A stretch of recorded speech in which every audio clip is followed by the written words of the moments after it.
കുഞ്ഞാടിൻ്റെ കാന്തയാണ്. അപ്പോൾ ആ കുഞ്ഞാടിൻ്റെ കാന്തയുടെ കല്യാണം അത് കഴിഞ്ഞ് ഭൂമിയിലേക്ക് ഇറങ്ങി വരുന്ന ആ രംഗവുമാണ് നമ്മൾ പറഞ്ഞുകൊണ്ടിരുന്നത്. അവിടേക്ക് നമുക്കൊന്നുകൂടെ ഒന്ന് തിരിച്ചു പോയിട്ട് അവർ വന്നിട്ട് എന്താ സംഭവിക്കുന്നത് എന്ന കാര്യത്തെക്കുറിച്ച് അല്പസമയം പരിശോധിക്കാം. 19-ാം അധ്യായത്തിൻ്റെ 6, 7, 8 വാക്യങ്ങൾ വായിക്കാം. അപ്പോൾ വലിയ പുരുഷാരത്തിന്റെ ഘോഷം പോലെയും പെരുവെള്ളത്തിന്റെ ഇരച്ചിൽ പോലെയും തകർത്ത ഇടിമുഴക്കം പോലെയും ഞാൻ കേട്ടത്, ഹല്ലേലൂയ, സർവശക്തിയുള്ള നമ്മുടെ ദൈവമായ കർത്താവ് രാജത്വം ഏറ്റിരിക്കുന്നു. നാം സന്തോഷിച്ച് ഉല്ലസിച്ച് അവന് മഹത്വം കൊടുക്കുക. കുഞ്ഞാടിന്റെ കല്യാണം വന്നുവല്ലോ, അവന്റെ കാന്തയും തന്നെത്താൻ ഒരുക്കിയിരിക്കുന്നു. അവൾക്ക് ശുദ്ധവും ശുഭ്രവുമായ വിശേഷ വസ്ത്രം ധരിപ്പാൻ കൃപ ലഭിച്ചിരിക്കുന്നു. ആ വിശേഷ വസ്ത്രം വിശുദ്ധന്മാരുടെ നീതി പ്രവർത്തികൾ തന്നെ. അവിടെ പറയുന്ന ആ പ്രയോഗങ്ങൾ നോക്കൂ. നാം സന്തോഷിച്ച് ഉല്ലസിച്ച് അവന് മഹത്വം കൊടുക്കുക. കുഞ്ഞാടിന്റെ കല്യാണം വന്നുവല്ലോ, അവന്റെ കാന്തയും തന്നെത്താൻ ഒരുക്കിയിരിക്കുന്നു. അങ്ങനെ തന്നെത്താൻ ഒരുക്കിയ കാന്തയെക്കുറിച്ച് നമ്മൾ കഴിഞ്ഞ ദിവസം അല്പം പറഞ്ഞു. അതിനകത്തെ ഒരു പ്രയോഗമാണ് അടുത്തത്. അവൾക്ക് ശുദ്ധവും ശുഭ്രവുമായ വിശേഷ വസ്ത്രം ധരിപ്പാൻ കൃപ ലഭിച്ചിരിക്കുന്നു. അപ്പോ വളരെ പ്രത്യേകതയുള്ള ഒരു വസ്ത്രം ധരിച്ചിട്ടാണ്, വിശേഷ വസ്ത്രം ധരിച്ചുള്ള ഒരു കാന്തയെ അവിടെ കാണും. എന്നിട്ട് പറയുന്നു, എന്താണ് വിശേഷ വസ്ത്രം? വിശുദ്ധന്മാരുടെ നീതിപ്രവർത്തികൾ. വിശുദ്ധന്മാരുടെ നീതിപ്രവർത്തികൾ തന്നെ. അപ്പൊ എക്സലന്റ് ആയിട്ട് അഡോൺ ചെയ്ത് നല്ല ഒരു ഒരുങ്ങിയുള്ള കാന്തയാണ്. കല്യാണത്തിന് മണവാട്ടിയുടെ ഒരു പ്രധാന കാര്യമല്ലേ അതിന്റെ ഒരുക്കം. കാലത്തൊക്കെ തന്നെത്താൻ ഉടുപ്പിക്കുകയോ അല്ലെങ്കിൽ ആരെങ്കിലും ഒക്കെ സഹായിച്ച് ഉടുപ്പിക്കുകയും ചെയ്യും. ഇപ്പോ നിർബന്ധമായിട്ട് പോയി അതിന് സ്പെഷ്യലിസ്റ്റുകളില്ലേ, പ്രൊഫഷണൽസിന്റെ അരികെ പോയി ഒരുങ്ങിയല്ലേ ഇപ്പൊ പെൺകുട്ടികളൊക്കെ കല്യാണത്തിന് വരുന്നത്. അപ്പൊ ആ ദിവസം എക്സെപ്ഷണലായിട്ട് വസ്ത്രധാരണയെല്ലാം സൂപ്പറായിരിക്കണം ഇപ്പൊ നിർബന്ധമാണ്. കുഞ്ഞാടിന്റെ കാന്തയും എക്സെപ്ഷണൽ ക്ലോത്ത് ധരിച്ചു വന്നിരിക്കുകയാണ്. അവന്റെ കാന്തയും തന്നെത്താൻ ഒരുക്കിയിരിക്കുന്നു. അവൾക്ക് ശുദ്ധവും ശുഭ്രവുമായ വിശേഷ വസ്ത്രം ധരിപ്പാൻ കൃപ ലഭിച്ചിരിക്കുന്നു. ആ വിശേഷ വസ്ത്രം വിശുദ്ധന്മാരുടെ നീതിപ്രവൃത്തികളാണ്. വിശുദ്ധന്മാരുടെ നീതിപ്രവൃത്തികൾ എന്ന് പറയുമ്പോൾ ഒരാളുടെ നീതിപ്രവൃത്തി എടുത്ത് വേറൊരാൾക്ക് ഇടാൻ കൊടുക്കോ? അവരവർക്കല്ലേ കൊടുക്കുകയുള്ളൂ. കുഞ്ഞാടിന്റെ കാന്ത എന്ന് പറയുന്നത് സമൂഹത്തെ കുറിച്ചല്ലേ പറയുന്നത്, അല്ലാതെ ഒരാളല്ലല്ലോ. ഇത് ആർക്കും എണ്ണിക്കൂടാത്ത ഭയങ്കര പുരുഷാരമല്ലേ, സകല ഗോത്രത്തിൽ നിന്നും ഭാഷയിൽ നിന്നും വംശത്തിൽ നിന്നും ജാതിയിൽ നിന്നും ഒക്കെ വരുന്നത്. അപ്പൊ അത് കണ്ടമാനം ആളുകളുണ്ട്. പക്ഷേ ഞാൻ മുമ്പ് പറഞ്ഞതുപോലെ ഒരാളുടെ നീതിപ്രവൃത്തി എടുത്ത് വേറൊരാൾക്ക് ഇടാൻ കൊടുക്കാൻ പറ്റില്ല. അപ്പൊ അവരവരുടെ നീതിപ്രവൃത്തികളാണ് ഇടേണ്ടത്. അപ്പൊ നീതിപ്രവൃത്തിക്ക് അങ്ങനെ ഒരു സ്ഥാനം വാസ്തവത്തിൽ ക്രിസ്ത്യാനിത്വത്തിലുണ്ടോ, വചനത്തിലുണ്ടോ? നമ്മൾ പഠിച്ചിട്ടുള്ളത് നമ്മുടെ നീതിപ്രവൃത്തികളെല്ലാം കറപുരണ്ട തുണി പോലെ എന്നൊക്കെയാണ് പഠിച്ചിട്ടുള്ളത്. റോമാലേഖനം 3-ാം അധ്യായം 20-ാം വാക്യം എന്താണ് പറയുന്നത്? റോമാലേഖനം 3-ാം അധ്യായത്തിന്റെ 20-ാം വാക്യം വേഗമായിക്കോട്ടെ. അതുകൊണ്ട് ന്യായപ്രമാണത്തിന്റെ പ്രവർത്തികളാൽ ഒരു ജഡവും അവന്റെ സന്നദ്ധിയിൽ നീതീകരിക്കപ്പെടുകയില്ല. ദൈവത്തിന്റെ സന്നദ്ധിയിൽ മനുഷ്യൻ നീതീകരിക്കപ്പെടുന്നതിന്, മനുഷ്യനെ ദൈവം അംഗീകരിക്കാൻ വേണ്ടി പറ്റിയ ഒരു നീതിപ്രവൃത്തികളും ഇല്ല. അതിന്റെ കാര്യമാണ് പറഞ്ഞത്. എല്ലാം കറപുരണ്ട തുണി പോലെ. ഇപ്പൊ ദൈവത്തെ പ്രസാദിപ്പിക്കാൻ വേണ്ടി ഒരു നല്ല കാര്യം ചെയ്ത് ദൈവത്തിന്റെ പ്രസാദം വാങ്ങാം, അങ്ങനെ രക്ഷ വാങ്ങാം എന്നും പറഞ്ഞ് ചെയ്താൽ അതെല്ലാം കറപുരണ്ട തുണി പോലെ ആയിരിക്കുള്ളൂ. ആരും അങ്ങനെല്ലാം വിശുദ്ധമല്ല. ഈ കൈയെല്ലാം അങ്ങനെ ഒത്തിരി വിശുദ്ധമല്ല.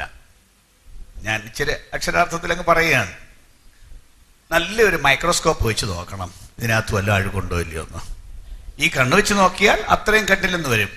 പക്ഷെ ഒരു മൈക്രോസ്കോപ്പ് വെച്ച് നോക്കിയാലോ ഇഷ്ടം പോലെ അശുദ്ധി നിങ്ങളുടെ കയ്യിലുണ്ടാവില്ലേ?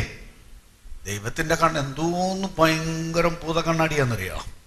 അപ്പൊ ഇതും കൊണ്ടൊക്കെ ദൈവത്തിന് കൊണ്ടു കൊടുത്താൽ അതുകൊണ്ട് വല്ലതും ശുദ്ധി ഉണ്ടാവോ? നമ്മളെ നീതീകരിക്കാൻ നമ്മുടെ ഒരു നീതിപ്രവൃത്തിയും മതിയായതല്ല.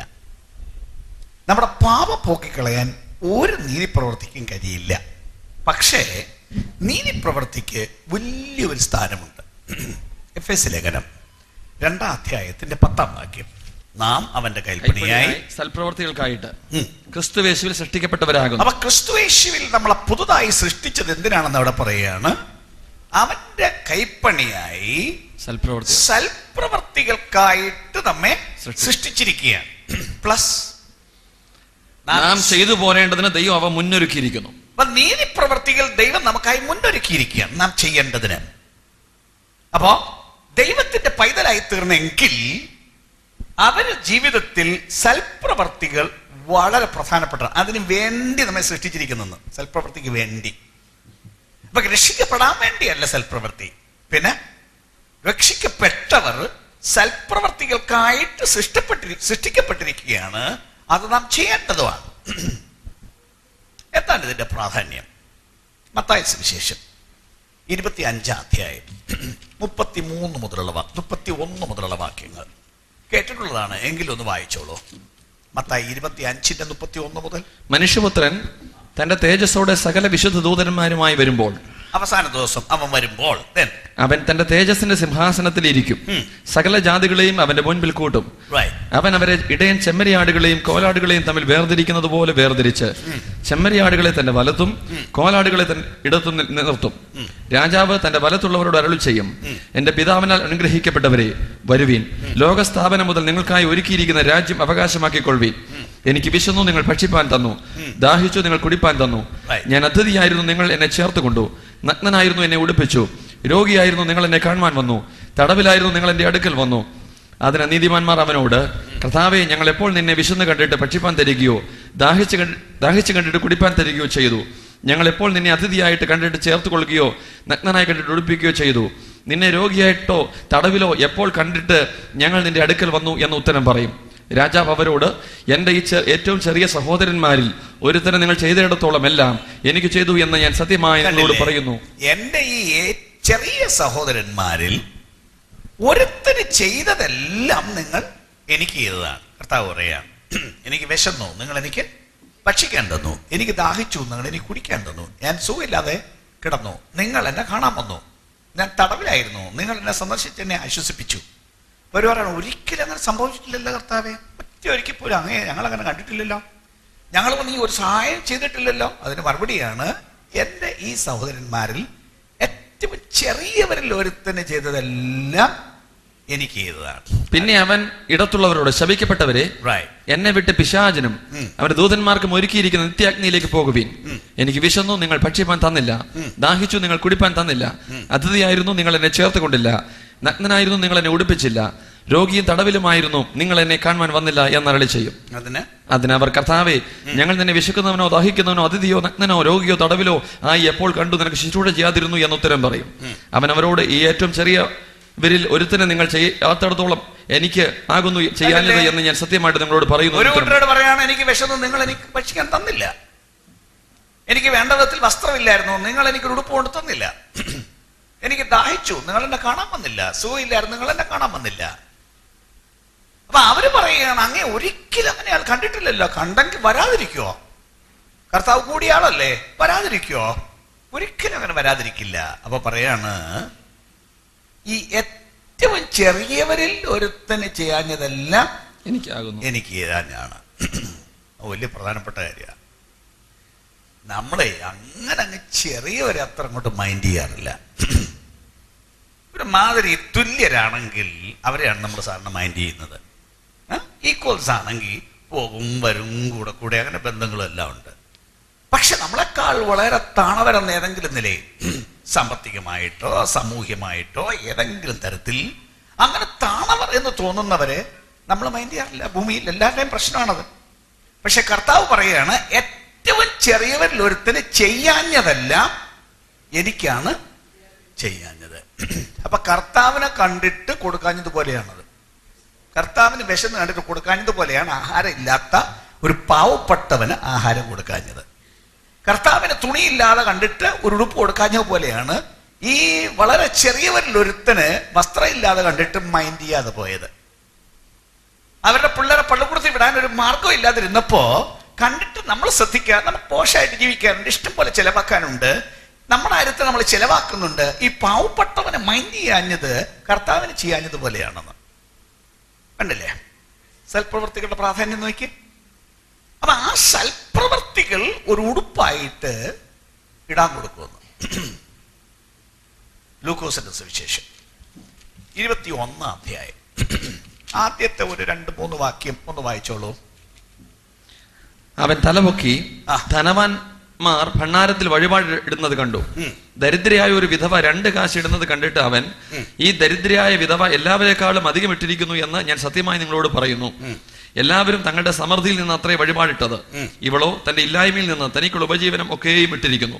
കണ്ടില്ലേ? ഒരു സ്ത്രീ ദേവാലയത്തിൽ കൊണ്ടുവന്ന് അവളുടെ നേർച്ചയിടുകയാണ്. കർത്താവിക്ക് നോക്കിക്കൊണ്ടിരിക്കുകയാണ്. ഇന്നത്തെ ഭാഷയ്ക്ക് പറഞ്ഞാൽ പല ആളുകളും 1000 നോട്ട് ഇടുന്നുണ്ട്, മേ ബി വലിയ വലിയ ചെക്കുകൾ ഇടുന്നുണ്ട്. എല്ലാം കണ്ടു. കർത്താവ് നോക്കിയപ്പോ ഒരു സ്ത്രീ എത്രയാണ്? 2 കാശ്. അപ്പൊ കണ്ടിട്ട് കർത്താവ് പറയാണ്, ഇവളാണ് ഏറ്റവും കൂടുതൽ ഇട്ടത്. കാരണം മറ്റവരെല്ലാം അവരുടെ സമൃദ്ധിയിൽ നിന്ന് ഇഷ്ടം പോലെ ഉണ്ടായിരുന്നു, അതിനകത്ത് 1000 രൂപ ഇട്ടു. അതൊരു വലിയ ബിഗ് ഡീൽ അല്ല അവരെ സംബന്ധിച്ചിടത്തോളം. മേ ബി ഒരു 25,000 ചെക്ക് എഴുതിയിടുക എന്ന് പറഞ്ഞാൽ അവർക്ക് വലിയ പ്രശ്നമായിരിക്കില്ല, കാരണം അവർക്കുണ്ട്. എന്നാൽ ഇവളിട്ടത് ഈ 2 കാശ് എന്ന് പറയുന്നത് ആക്ച്വലി അന്നത്തെ ഒരു കൂലിക്ക് കിട്ടുമ്പോൾ, ഒരു ജോലിക്കാള് പോയാൽ കിട്ടുന്ന കൂലി ഈ 2 പൈസ 2 കാശാണ്. അപ്പൊ അന്ന് കിട്ടിയ ശമ്പളം മുഴുവനാണ് ഇവൾ കൊണ്ടിട്ടിട്ട് പോയത്. ഈ കൂലിപ്പണിക്കാരിക്ക് തലേ ദിവസത്തിന്റെ ബാക്കി ഇരിപ്പില്ലല്ലോ, ഡിപ്പോസിറ്റ്സ് ഒന്നും ഇല്ല. അപ്പൊ അന്ന് ഇത് കൊണ്ടുവന്നിട്ട് വേണം അവൾക്ക് ആഹാരം വെച്ച് കഴിക്കാൻ, വീട്ടിൽ കുട്ടികൾക്ക് കൊടുക്കാൻ. പക്ഷെ ഇത് ഇവള് കൊണ്ടിട്ടാൽ അന്ന് അവളുടെ വീട്ടിൽ ആഹാരത്തിനുള്ള വക ഇല്ല. അതാണ് അവൾ കൊണ്ടിട്ടത്. അപ്പൊ പറയാണ്, ഇവളാണ് ഏറ്റവും കൂടുതൽ ഇട്ടത്. എല്ലാവർക്കും കൂടി ഒരു കോമൺ ഉടുപ്പിടാൻ കൊടുത്തിരിക്കുകയല്ല. വെളിപ്പാട് പുസ്തകം 22-ാം അധ്യായം 12-ാം വാക്യം കൊണ്ട് വായിച്ചോളൂ. ഞാൻ എന്താണ് പറയുന്നത്? വെളിപ്പാട് പുസ്തകം 22-ാം അധ്യായം 12-ാം വാക്യം. ഇതാ ഞാൻ വേഗം വരുന്നു, ഓരോരുത്തന് അവനവന്റെ പ്രവൃത്തിക്ക് തക്കവണ്ണം കൊടുപ്പാൻ പ്രതിഫലം എന്റെ പക്കലുണ്ട്. ഓരോരുത്തന് അവനവന്റെ പ്രവൃത്തിക്ക് തക്കവണ്ണം കൊടുക്കാൻ, അല്ലാതെ എല്ലാവർക്കും കൂടി ഒരു പൊതു മാനദണ്ഡം അവിടെ വെച്ചിരിക്കുകയല്ല.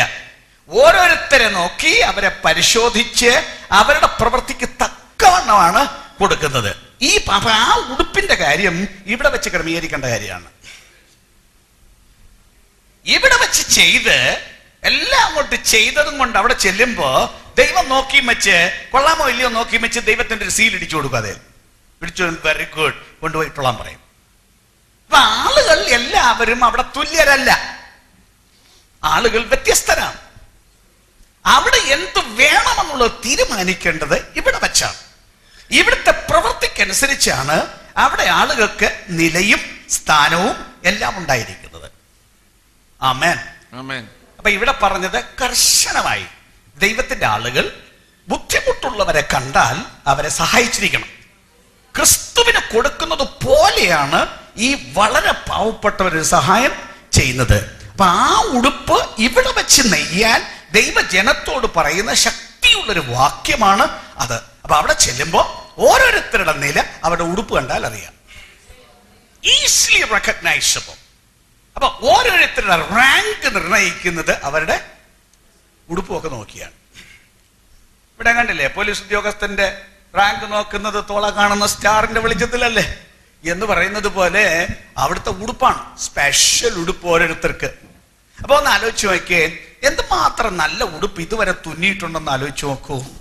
നീതിയുടെ അങ്കി എന്നും പറഞ്ഞ് പൊതുവെ ഒരു ഉടുപ്പ് ഇട്ടുകൊണ്ട് മാത്രം ചെല്ലാൻ തയ്യാറാകാതെ ഒന്നാം തരം ഒരു വസ്ത്രം നെയ്തോണം. അത് ഇതുവരെ കാര്യമായിട്ട് നെയ്യാൻ പറ്റിയില്ലെങ്കിൽ ഇനി ഉള്ള കാലത്തെങ്കിലും ഒന്നാം തരം വസ്ത്രം നെയ്യണം. അതിന്റെ അർത്ഥം പാവപ്പെട്ടവനെ കണ്ടാൽ അവരെ കാര്യത്തിന് സഹായിക്കണം. കണ്ടാൽ എന്ന് പറഞ്ഞാൽ നമ്മുടെ കണ്ണിന് മുമ്പിൽ ഇഷ്ടം പോലെ ഉണ്ടല്ലോ, ഇല്ലേ? സ്കൂളിൽ കുട്ടികളെ വിടാൻ നിർവാഹം ഇല്ലാത്തവരില്ലേ? ആഹാരം വേണ്ട വിധത്തിൽ ഇല്ലാത്തവരില്ലേ? നമ്മളെപ്പോലെ വസ്ത്രം ഉടുക്കാൻ മാറി മാറി ഉടുക്കാൻ ഇല്ലാത്തവരില്ലേ? ഇതെല്ലാം കണ്ടിട്ട് കണ്ണടച്ചു പോകാതെ ദൈവത്തിന്റെ ആളുകൾ ഇതിന് മുഴുവനും റെസ്പോണ്ട് ചെയ്യേണ്ടവരും പാവപ്പെട്ടവരെ സഹായിക്കേണ്ടവരുമാണ്. നമ്മെ സൽപ്രവർത്തികൾക്കായി സൃഷ്ടിച്ചു. അവ സൽപ്രവർത്തികൾക്ക് നമുക്കായി ദൈവം മുന്നൊരുക്കി വെച്ചിരിക്കുന്നു. അവിടെ ചെല്ലുമ്പോൾ നല്ല ഉടുപ്പിടാൻ വേണ്ടി. ചിലരാണെങ്കിൽ ദശാംശം പോലും നേരെ രൂപ കൊടുക്കാത്തവരാ.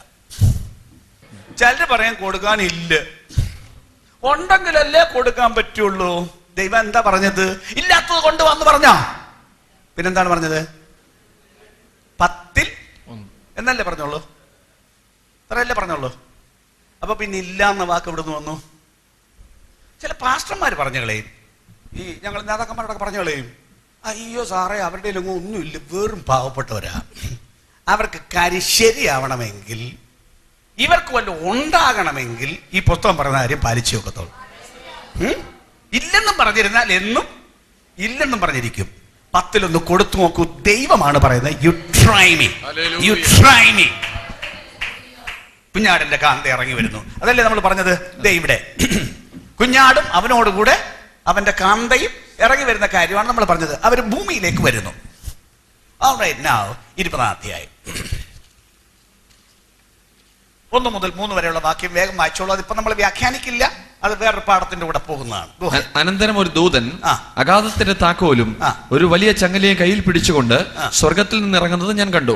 സ്വർഗത്തിൽ നിന്ന് കുഞ്ഞാടിന്റെ കാന്തയും ജനവും കൂടെ ഇവിടെ ഭൂമിയിൽ വരികയാണ്. എവിടുന്ന് പോയോ അവിടേക്ക് വരും. എവിടുന്നാണ് പോയത്? ഒരു മലയിൽ നിന്നല്ലേ പോയത്, അവിടേക്ക് തന്നെ വരും. ഓക്കെ. അവൻ പിശാചും സാത്താനും എന്നുള്ള പഴയ പാമ്പായ മഹാസർപ്പത്തെ പിടിച്ച് 1000 ആണ്ടേക്ക് ചങ്ങലയിട്ടു. ഇയാളെ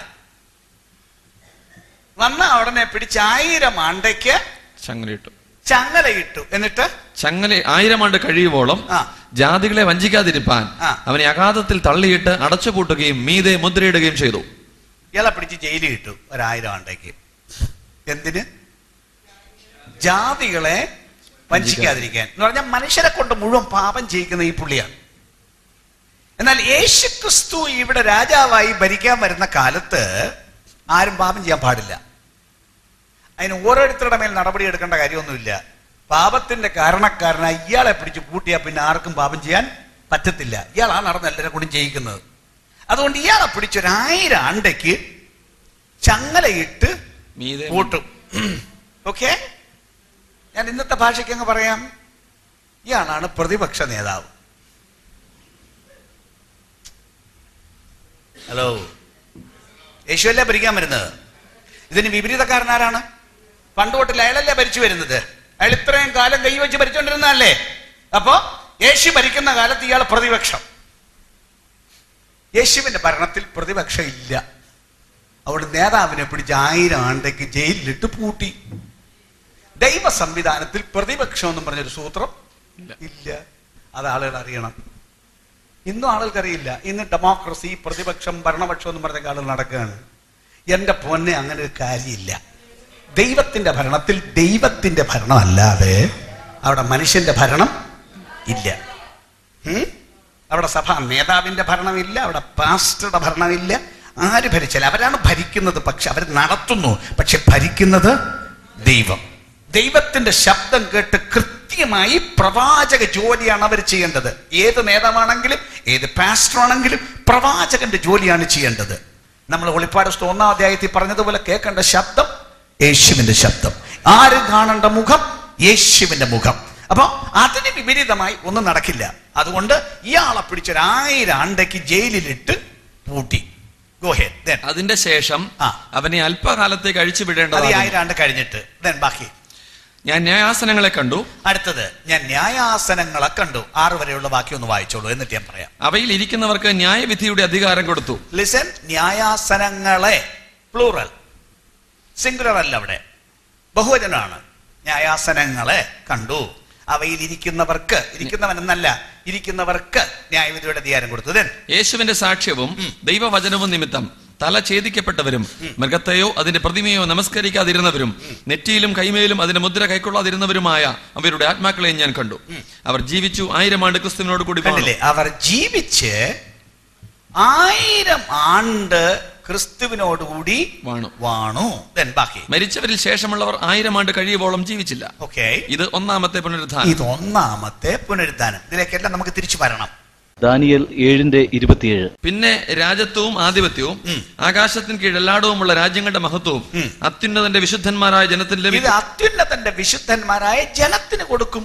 ആധിപത്യവും രാജത്വവും ഭരണവുമെല്ലാം അത്യുന്നതന്റെ വിശുദ്ധന്മാരായ ജനത്തിന് കൊടുക്കും.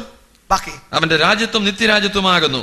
സകല ആധിപത്യങ്ങളും അവനെ സേവിച്ചനുസരിക്കും. അടുത്ത് ഇങ്ങനെയാകുന്നു കാര്യത്തിന്റെ സമാപ്തി. അവസാനം പൂർത്തീകരിക്കുന്ന എങ്ങനെയാണ്? ഇതെല്ലാം ഇങ്ങനെയാണ് കാര്യത്തിന്റെ സമാപ്തി. എന്താണ് അവസാനം? ഈ രാജ്യങ്ങളും ആധിപത്യങ്ങളും എല്ലാം അത്യുന്നതന്റെ വിശുദ്ധന്മാരായ ജനത്തിന് വരും. അപ്പൊ ഭരിക്കേണ്ടത് ദൈവത്തിന്റെ ജനമാണ്. നമ്മൾ ഉൽപ്പത്തി പുസ്തകം 1-ാം അധ്യായം 28-ാം വാക്യം പറഞ്ഞത് ഓർമ്മയുണ്ടോ? എന്താണ് ഉൽപ്പത്തി പുസ്തകം 1-ാം അധ്യായം 28-ാം വാക്യം? മനുഷ്യനെ ഉണ്ടാക്കി തോട്ടത്തിലാക്കിയിട്ട് പറഞ്ഞു എന്താണ്? നിങ്ങൾ ഇതിനെല്ലാം അടക്കി മൃഗങ്ങളുടെ മേലും പക്ഷികളുടെ മേലും സകല ഭൂചര ജന്തുക്കളുടെ മേലും വാഴുകയും. വാഴാൻ വേണ്ടിയാണ് മനുഷ്യനെ ഉണ്ടാക്കിയത്. പാപം നിമിത്തം അതെല്ലാം കൈവിട്ടു പോയി, പിശാച് മുഴുവൻ പിടിച്ചെടുത്തു. അപ്പൊ തിരിച്ച് നമ്മളെ കൊണ്ടുവരുമ്പോഴും വീണ്ടെടുപ്പിന്റെ പാട്ടിന്റെ ഒരു ഭാഗം എന്താണ്? ആദ്യത്തെ ഭാഗം, നീ ഞങ്ങളെ വിലയ്ക്ക് വാങ്ങി, ഞങ്ങളുടെ ദൈവത്തിന് രാജ്യവും പുരോഹിതന്മാരും ആക്കി. മൂന്നാമത്തെ ഭാഗം, ഞങ്ങൾ ഭൂമിയിൽ വാഴും. അപ്പൊ വീണ്ടെടുപ്പിന്റെ പൂർത്തീകരണം വാഴ്ചയോടുകൂടിയാണ്. അപ്പൊ ഇവിടെയും എന്താണ് പറഞ്ഞിരിക്കുന്നത്? അവർ ദൈവത്തിനും ക്രിസ്തുവിനും പുരോഹിതന്മാരായി 1000 ആണ്ട് വാഴും. അപ്പൊ ഒരു വാഴ്ചയിലേക്കാണ് നമ്മൾ പോകേണ്ടത്. ദൈവത്തിനും ക്രിസ്തുവിനും പുരോഹിതന്മാരായി, രാജാക്കന്മാരായി 1000 ആണ്ട് വാഴ്ച. യേശു അക്ഷരാർത്ഥത്തിൽ 1000 ആണ്ട് ഭൂമിയിൽ വാഴും. വരുമ്പോഴേ ഇങ്ങോട്ട് ഇറങ്ങി വരുന്നു, വന്നിട്ട് 1000 ആണ്ട് രാജാവായിട്ട് വാഴാൻ പോവുകയാണ്. യേശു ലോകത്തെ അക്ഷരാർത്ഥത്തിൽ ഭരിക്കും. അത് മറ്റേത് പറയുമ്പോൾ ബാക്കി ഞാൻ പറഞ്ഞോളാം. എന്നാൽ അന്ന് യേശു ഭരിക്കും എന്ന് പറയുമ്പോൾ പോലും യേശുവിന്റെ കീഴിൽ ഭരണങ്ങളുണ്ട്. ദൈവത്തിന്റെ അഡ്മിനിസ്ട്രേറ്റീവ് സിസ്റ്റം ഭയങ്കര ലാബറേറ്റ് സിസ്റ്റമാണ്. അപ്പൊ ദൈവം ഒരാൾ ഭരിക്കുന്നു എന്ന് മാത്രമല്ല, ഡിപ്പാർട്ട്മെന്റലൈസ് ചെയ്ത് ആളുകൾ കൊടുത്തിട്ടുണ്ട്. ഓരോരോ ദേശങ്ങൾക്ക് ഭരണമുണ്ട്. അതെല്ലാം സ്വർഗീയ കാര്യങ്ങളുടെ ഒരു നിഴലാണ് ഭൂമിയിൽ കാണുന്നത്.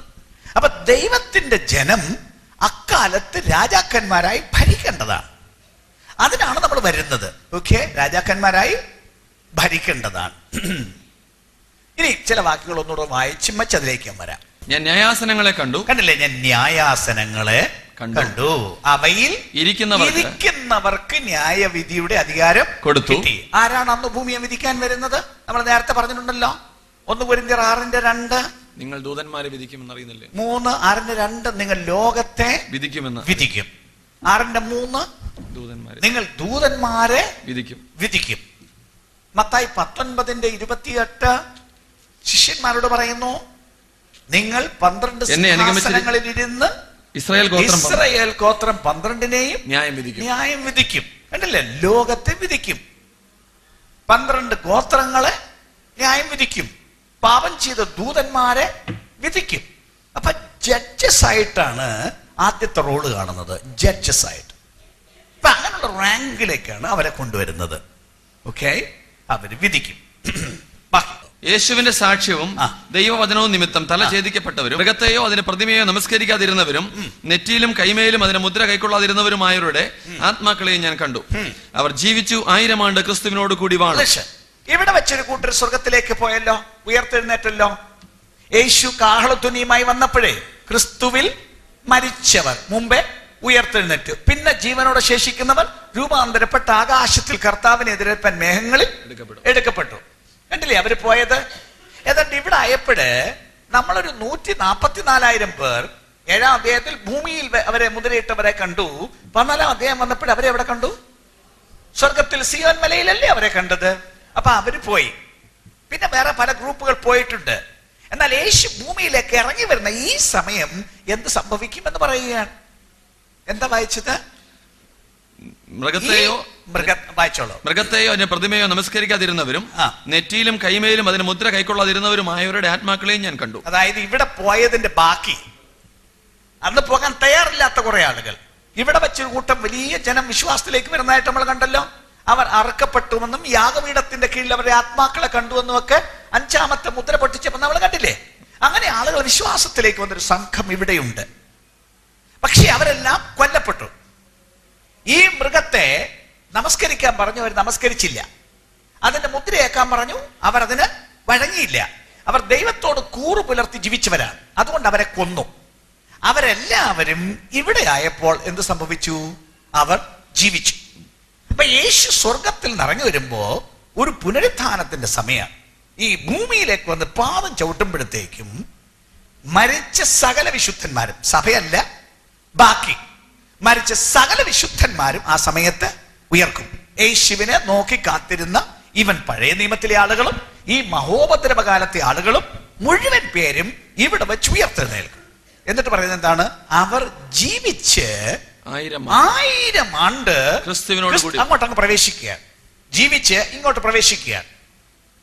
അപ്പൊ സ്വർഗത്തിൽ നിന്ന് ഇറങ്ങി വരുന്ന ഒരു സംഘമുണ്ട്, ഇവിടുന്ന് ഉയർത്തെഴുന്നേറ്റ് ഇങ്ങോട്ട് പ്രവേശിക്കുന്ന ഒരു സംഘമുണ്ട്.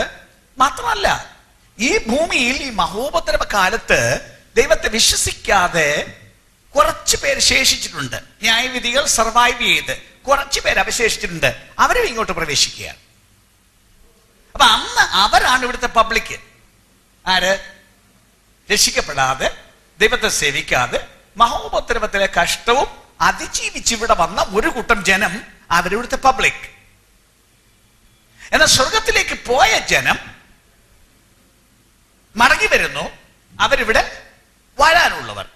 ഇവിടെ ഉയർത്തെഴുന്നേറ്റ് വരുന്നവർക്കും അവിടെ കുറെ സ്ഥാനങ്ങളുണ്ട്. ഓക്കെ. അപ്പൊ അങ്ങനെ ഇവിടെ അക്ഷരാർത്ഥത്തിൽ 1000 ആണ്ട് ഭരണം നടക്കും. എങ്കിൽ ചില വാക്കുകൾ കൂടെ അവിടെ ആയിരുന്നു ക്ലാരിഫൈ ചെയ്യാം. ആ വാക്യം ഒന്നുകൂടെ വായിക്കൂ. 4 മുതൽ. ഞാൻ ന്യായാസനങ്ങളെ കണ്ടു, അവയിൽ ഇരിക്കുന്നവർക്ക് ന്യായവിധിയുടെ അധികാരം കൊടുത്തു. കണ്ടില്ലേ? ന്യായവിധിയുടെ അധികാരം കൊടുത്തു. യേശുവിന്റെ അപ്പൊ അവർക്ക് എന്തുമാത്രം അധികാരങ്ങൾ ഉണ്ട് എന്ന് നിർണയിക്കപ്പെട്ടിരുന്നു. ഓരോരുത്തർക്ക് ഡിഫറെന്റ് റോൾസ് ആണ്, അധികാരങ്ങളാണ്. അപ്പൊ അത് നിർണയിച്ചാണ് വരുന്നത്. ഇവര് കുറച്ചു നാളങ്ങ് മേളിലായിരുന്നല്ലോ. ഇവിടുന്ന് പോയ ഈ കൂട്ടര് അങ്ങ് മേളിലായിരുന്നു. മേളിൽ നിന്ന് താഴേക്ക് ഇറങ്ങി വരുന്നതിന് മുമ്പ് ഭൂമിയിൽ വരുമ്പോൾ അവർക്കുള്ള അധികാരങ്ങൾ എന്തെല്ലാം എന്ന് നിർണയിക്കപ്പെട്ടിരുന്നു. ഓർമ്മയുണ്ടോ? 2 കൊരിന്ത്യർ 5-ാം അധ്യായത്തിന്റെ 10-ാം വാക്യം, റോമാലേഖനം 14-ാം അധ്യായത്തിന്റെ അവനവൻ ശരീരത്തിലിരിക്കുമ്പോൾ വായിച്ചോളൂ. അവനവൻ ശരീരത്തിലിരിക്കുമ്പോൾ ചെയ്തത് നല്ലതാകിലും തീയതാകിലും അതിനെ തക്കവണ്ണം പ്രാപിക്കേണ്ടതിന് നാം എല്ലാവരും ക്രിസ്തുവിന്റെ ന്യായാസനത്തിന് മുൻപാകെ വെളിപ്പെടേണ്ടതാകുന്നു. എല്ലാവരും ക്രിസ്തുവിന്റെ ന്യായാസനത്തിന്റെ മുൻപാകെ വെളിപ്പെടേണ്ടതാണ്. റോമർ 14:10-12 വരെ. എന്നാൽ നീ സഹോദരനെ വിധിക്കുന്നത് എന്ത്? അല്ല, നീ സഹോദരനെ ധിക്കരിക്കുന്നത് എന്ത്? നാം എല്ലാവരും ദൈവത്തിന്റെ ന്യായാസനത്തിന് മുൻപാകെ നിൽക്കേണ്ടി വരും. എല്ലാവരും ദൈവത്തിന്റെ ന്യായാസനത്തിന്റെ മുൻപാകെ നിൽക്കേണ്ടി വരും. ബാക്കി. എന്നാണ് എന്റെ മുൻപിൽ എല്ലാ മുഴങ്കാലും മടങ്ങും, എല്ലാ നാവും ദൈവത്തെ സ്തുതിക്കുമെന്ന് കർത്താവ് അരുളി ചെയ്യുന്നു എന്ന് എഴുതിയിരിക്കുന്നുവല്ലോ. ആകയാൽ നമ്മിൽ ഓരോരുത്തൻ ദൈവത്തോട് കണക്ക് ബോധിപ്പിക്കേണ്ടി വരും. നമ്മിൽ ഓരോരുത്തൻ ദൈവത്തോട് കണക്ക് ബോധിപ്പിക്കേണ്ടി വരും. ദൈവത്തിന്റെ ന്യായാസനത്തിന്റെ മുൻപാകെ നിൽക്കേണ്ടി വരും. ഓരോരുത്തൻ ദൈവത്തോട് കണക്ക് ബോധിപ്പിക്കേണ്ടി വരും. അപ്പൊ ഈ കാലം കണക്ക് കൊടുക്കേണ്ടി വരുന്ന ഒരു കാലമാണ്. ദൈവത്തിന്റെ ആളുകൾ നമ്മള് അല്ല അങ്ങോട്ട് പറന്നു പോകുന്നു, തിരിച്ച് പറന്നിങ്ങോട്ട് വരുന്നു, അങ്ങ് വലിയ കാര്യം സാധിക്കുന്നതല്ല. ഇതിനിടയ്ക്ക് ഒത്തിരി പ്രോസസ് ഉണ്ട്. ഇവിടുത്തെ ജീവിതത്തെ മുഴുവൻ വിലയിരുത്തുന്നൊരു കാലമുണ്ട്. ഓരോ കാര്യത്തിനും കണക്ക് പറഞ്ഞ് ഓരോരുത്തൻ അവനവന്റെ പ്രവൃത്തിക്ക് തക്കവണ്ണാണ് കൊടുക്കേണ്ടത്. അപ്പൊ അത് എന്തെല്ലാം കൊടുക്കാനുണ്ടെന്ന് വിധിക്കണം, അസൈൻ ചെയ്യണം. അപ്പൊ ഇവിടെ വന്നപ്പോ അവർക്ക് ന്യായവിധിയുടെ അധികാരം കൊടുത്തു എന്ന് പറയുമ്പോ ഓരോരുത്തർക്ക് എന്തും മാത്രം അധികാരമുണ്ടോ നിർണയിക്കപ്പെട്ടിരുന്നു. നിർണയിക്കപ്പെട്ടിട്ടാണ് അവരിവിടെ വന്നത്. അങ്ങനെ ആളുകൾ പെട്ടെന്ന് കയറി ധരിച്ചരുത്, നമ്മളങ്ങോട്ട് പോകും ഇങ്ങോട്ട് വരും എല്ലാം കൂടെ കയറി ഭരിക്കും. അങ്ങനൊന്നുമല്ല. ഭരിക്കുന്നതിനൊക്കെ എന്റെ ക്രമമുണ്ട്. വാക്യം കൃത്യം ഓർത്തോണം. ഓരോരുത്തൻ അവനവന്റെ പ്രവൃത്തിക്ക് തക്കവണ്ണം കൊടുക്കേണ്ടതിന് പ്രതിഫലം എന്റെ പക്കൽ ഉണ്ട് എന്നാണ് വാക്യം. ലൂക്കോസിന്റെ സുവിശേഷം 19-ാം അധ്യായം 11 മുതലുള്ള വാക്യങ്ങൾ ഒന്ന് വായിച്ചേക്കാം. അവൻ 10 ദാസന്മാരെ വിളിച്ചു, അവർക്ക് 10 റാത്തൽ വെള്ളി കൊടുത്തു. ഒരു ധനാഢ്യനായ മനുഷ്യൻ. സ്വല്പം കൂടെ മേളിൽ നിന്ന് വായിച്ചേക്കാം. അവൻ പാരഗ്രാഫ് തുടങ്ങുന്നു. അവർ ഇത് കേട്ടുകൊണ്ടിരിക്കുമ്പോൾ അവൻ യെരൂശലേമിനെ സമീപിച്ചിരിക്കാലും ദൈവരാജ്യ ക്ഷണത്തിൽ വെളിപ്പെടും എന്ന് അവർക്ക് തോന്നുകയാലും അവൻ ഒരു ഉപമയും കൂടെ പറഞ്ഞത് എന്തെന്നാൽ, കുലീനനായ ഒരു മനുഷ്യൻ രാജ്യത്വം പ്രാപിച്ച് മടങ്ങി വരണമെന്ന് വെച്ച്. കുലീനനായ ഒരു മനുഷ്യൻ, വലിയ കാശുകാരൻ, കേൾക്കണം, രാജ്യത്വം പ്രാപിച്ച് മടങ്ങി വരണമെന്ന് വെച്ച് ദൂരദേശത്തേക്ക് യാത്രയായി. യേശു തന്റെ പോക്കും വരവിനെ കുറിച്ച് പറയുകയാണ്. രാജ്യത്വം പ്രാപിച്ച് മടങ്ങി വരാനാണ് പോകുന്നത്. അവൻ 10 ദാസന്മാരെ വിളിച്ച് അവർക്ക് 10 റാത്തൽ വെള്ളി കൊടുത്തു. 10 ദാസന്മാരെ വിളിച്ച് 10 റാത്തൽ വെള്ളി, ഓരോരുത്തന് ഓരോ റാത്തൽ വെള്ളി. വെള്ളി എന്ന് പറഞ്ഞാൽ അന്നത്തെ നാണയമാണ്, അല്ലാതെ വെള്ളി തൂക്കി കൊടുത്തു എന്നല്ല അതിന്റെ വാസ്തവത്തിലുള്ള അർത്ഥം. അവർക്ക് കുറെ പണം കൊടുത്തു. എന്നിട്ട് ഞാൻ വരുവോളം വ്യാപാരം ചെയ്തുകൊള്ളുവീൻ എന്ന് അവരോട് പറഞ്ഞു. ശ്രദ്ധിച്ചു കേട്ടോണം, ഞാൻ വരുവോളം വ്യാപാരം ചെയ്തുകൊള്ളുവീൻ എന്നവരോട് പറഞ്ഞു. അവന്റെ പൗരന്മാരോ അവനെ പകച്ചു. അവന്റെ പിന്നാലെ പ്രതിനിധികളെ അയച്ചു. അവൻ ഞങ്ങൾക്ക് രാജാവായിരിക്കുന്നത് ഞങ്ങൾക്ക് സമ്മതമല്ല എന്ന് ബോധിപ്പിച്ചു. അവൻ രാജത്വം പ്രാപിച്ചു മടങ്ങി വന്നപ്പോൾ കുറച്ചു പേർക്ക് ഇഷ്ടമല്ലതൊന്നും കേൾക്കുന്നത്. അവനെ രാജാവായിട്ട് വേണ്ടെന്ന് പറഞ്ഞു, പക്ഷെ അവനിങ്ങ് വന്നു. താൻ ദ്രവ്യം കൊടുത്തിരുന്ന ദാസന്മാർ വ്യാപാരം ചെയ്ത് എന്ത് നേടിയെന്നറിയേണ്ടതിന് അവരെ വിളിപ്പാൻ കൽപ്പിച്ചു. ഒന്നാമത്തവൻ അടുത്തു വന്നു. കർത്താവേ, നീ തന്ന റാത്തൽ കൊണ്ട് 10 റാത്തൽ സമ്പാദിച്ചിരിക്കുന്നു എന്ന് പറഞ്ഞു. ഒന്നാണ് തന്നത്, ഞാൻ 10 റാത്തൽ സമ്പാദിച്ചിരിക്കുന്നു. ബാക്കി അവനോട്, നല്ല ദാസനെ, നീ അത്യല്പത്തിൽ വിശ്വസ്തനായതുകൊണ്ട് 10 പട്ടണത്തിന് അധികാരമുള്ളവനായിരിക്കും. നല്ല ജോലി ചെയ്തു, അതുകൊണ്ട് എന്ത് വേണം? 10 പട്ടണത്തിന് നീ അധികാരിയായിരിക്കുക. രണ്ടാമത്തവൻ വന്നു. കർത്താവെ, നീ തന്ന റാത്തൽ കൊണ്ട് 5 റാത്തൽ സമ്പാദിച്ചിരിക്കുന്നു എന്ന് പറഞ്ഞു. നീയും 5 പട്ടണത്തിന് മേൽവിചാരകനായിരിക്ക എന്ന് അവനോട് പറഞ്ഞു. മറ്റൊരുവൻ വന്ന്, കർത്താവെ, ഇതാ നിന്റെ റാത്തൽ, ഞാൻ അത് ഒരു ഉറുമാലിൽ കെട്ടിവെച്ചിരുന്നു. നീ വെക്കാത്തത് എടുക്കുകയും വിതയ്ക്കാത്തത് കൊയ്യുകയും ചെയ്യുന്ന കഠിന മനുഷ്യനാകൊണ്ട് ഞാൻ നിന്നെ ഭയപ്പെട്ടു എന്ന് പറഞ്ഞു. അവനോട് പറയാണ്, കർത്താവേ, നീ ഭയങ്കര കർശനക്കാരനാണെന്ന് എനിക്കറിയാം. ബിസിനസ് ചെയ്ത് പൊളിഞ്ഞു പോയാൽ നീ എന്നെ വിടത്തില്ല. നീ ഭയങ്കര കർശനക്കാരനാണ്. അതുകൊണ്ട് എനിക്ക് പേടി തോന്നി.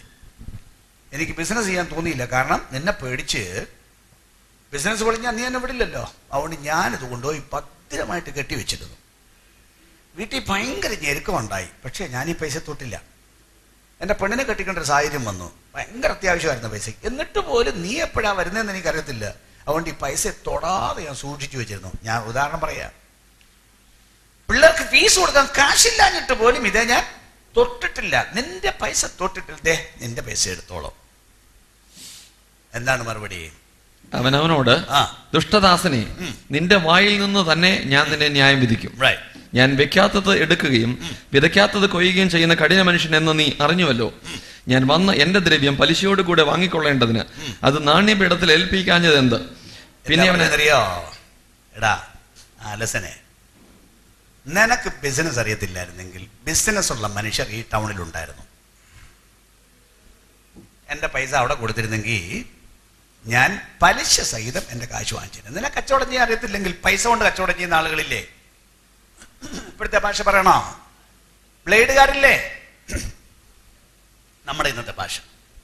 അവരുടെ കയ്യിൽ കൊടുത്തിരുന്നെങ്കിൽ പലിശക്ക് പണം വാങ്ങി കച്ചവടം ചെയ്യുന്നവരില്ലേ? ബാങ്കേഴ്സ് ഇല്ലേ? നിങ്ങൾ അങ്ങോട്ട് കൊടുത്തിരുന്നെങ്കിൽ ഞാൻ എന്റെ പണം പലിശയോടുകൂടെ വാങ്ങിച്ചേരെ. നിന്റെ കയ്യിൽ കെട്ടിവെച്ചേക്കാൻ തന്ന അല്ലിത്. എനിക്ക് കുറഞ്ഞ പക്ഷം പലിശ വേണം. പലിശ അല്ല എനിക്ക് വേണ്ടിയത്, വ്യാപാരം ചെയ്ത് ലാഭമാണ് എനിക്ക് വേണ്ടിയത്. നീ വ്യാപാരം ചെയ്ത് ലാഭം ഉണ്ടാക്കിയില്ലെങ്കിൽ കുറഞ്ഞ പക്ഷം എനിക്ക് പലിശ വേണം. പലിശയില്ല, നിന്നെ ഞാൻ വിടത്ത്. 10 റാത്തൽ നേടിയവന് 10 പട്ടണത്തിന് അധികാരി. 5 റാത്തൽ നേടിയവന് 5 പട്ടണത്തിന് അധികാരി. അപ്പൊ അവനവന്റെ പ്രവൃത്തിക്കനുസരിച്ചാണ് ഭരണം വരുന്നത്. കണ്ടില്ലേ? 10 പട്ടണത്തിന് അധികാരിയായി. നീ 10 പട്ടണത്തെ വാഴൂ. വേറൊരുത്തോട് പറഞ്ഞു, നീ 5 പട്ടണത്തെ വാഴൂ. അപ്പൊ ഈ വാഴ്ച കാലത്ത് അവന്റെ ജനം അവനോടുകൂടെ വാഴുമെന്നല്ലേ പറയുന്നത്. അപ്പൊ വാഴുന്നത് എല്ലാവർക്കും അങ്ങ് ഈക്വലായി വാഴ്ച കൊടുക്കുകയല്ല. ഇവിടെ ജീവിച്ച കാലത്ത് അവർ ചെയ്ത ബിസിനസ്സിനനുസരിച്ചാണ് വാഴ്ച ഏൽപ്പിക്കപ്പെടുന്നത്, റോൾസ് അസൈൻ ചെയ്യുന്നത്. എത്ര പട്ടണങ്ങൾ നിങ്ങൾ വാഴും എന്ന് തീരുമാനിക്കുന്നത് ഇവിടെ വെച്ച് ചെയ്ത ബിസിനസ് അനുസരിച്ചാണ്. ബിസിനസ് അതിനെക്കുറിച്ച് ഞാൻ ഇച്ചിരി പറയാം. എന്താണ് പറഞ്ഞത്? താലന്ത് കൊടുത്തിട്ട്, എന്താ റാത്തൽ കൊടുത്തിട്ട് പറഞ്ഞത്? ഞാൻ വരുവോളം പോയി വ്യാപാരം ചെയ്തുകൊള്ളുവേൻ. വ്യാപാരം എന്ന് പൊതുവെ ആളുകൾ കേട്ടിട്ടുള്ളൊരു പ്രയോഗമാണ്. കുറച്ചു പേര് നിങ്ങൾ ബിസിനസ്സുകാർ കണ്ടേക്കും. ഭൂമിയിൽ ഏറ്റവും കൂടുതൽ പൈസ ഉണ്ടാക്കാനുള്ള മാർഗം ബിസിനസ്സാണ്. ഉദ്യോഗസ്ഥനും ബിസിനസ്സുകാരനും തമ്മിൽ ഭയങ്കര വ്യത്യാസമാണ്. ഭയങ്കര വ്യത്യാസം എന്തെന്നറിയാം? ഉദ്യോഗസ്ഥന് ആഫീസ് ക്ലോസ് ചെയ്യണം, ഇടപാട് നിർത്തി വെക്കണം. ഇനി ആഫീസ് കാര്യം പറയുകയാണെങ്കിൽ നാളെ നേരം വെളുത്ത് ഞാൻ ആഫീസിൽ വരുമ്പോൾ പറഞ്ഞാൽ മതി. അതിനിടയ്ക്ക് ആഫീസ് കാര്യം എന്നോട് പറയല്ലേ, അത് തലേന്ന് ഒഴിച്ചു വെച്ച മഞ്ഞ ഞാൻ വീട്ടിൽ പോയത്. വീട്ടിൽ ചെന്ന് കഴിഞ്ഞ ഒരാൾ ആഫീസ് കാര്യം പറയാൻ ഫോൺ വിളിച്ചാൽ അവർക്ക് ഇഷ്ടപ്പെടില്ല, അവർ സ്വിച്ച് ഓഫ് ചെയ്ത് വെക്കും. ബിസിനസ്സുകാരനോ രാത്രി 2 മണിക്ക് ഫോൺ വരുന്നു, നാശം, വിളിച്ചിരിക്കുന്നു 2 മണിക്ക്, പറയോ അയ്യ ആ കൺസൈൻമെന്റ് ഞാൻ അങ്ങോട്ട് അയക്കട്ടെ എന്നല്ലേ ചോദിക്കുള്ളൂ.